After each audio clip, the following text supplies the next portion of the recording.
Kenya cricket দলের নতুন coach হলেন প্রাক্তন ভারতীয় cricketer Doda Ganesh. Kenya cricket বোর্ডের তরফ থেকে আনুষ্ঠানিকভাবে ঘোষণা করে এই কথা জানানো হয়েছে। ভারতীয় দলের নতুন bowling coach Morne Morkel Bangladesh series থেকেই টিম ইন্ডিয়ার বোলিং কোচ হিসেবে দায়িত্ব নেবেন তিনি।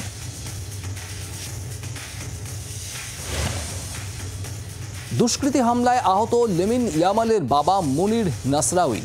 ঘটনার পর স্থানীয় হাসপাতালে ভর্তি ইয়ামালের বাবা।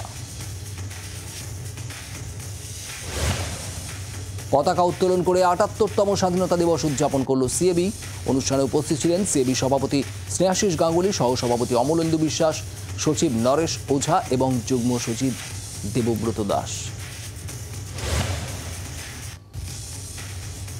আরজি করার ঘটনায় শোকস্তব্ধ বাংলা ক্রিকেট দলও। সিউড়িতে আবাসিক ক্যাম্প শুরু হওয়ার আগে মহিলা ডাক্তারের আত্মার শান্তির জন্য 2 মিনিট নীরবতা পালন করল বেঙ্গল ক্রিকেট দল।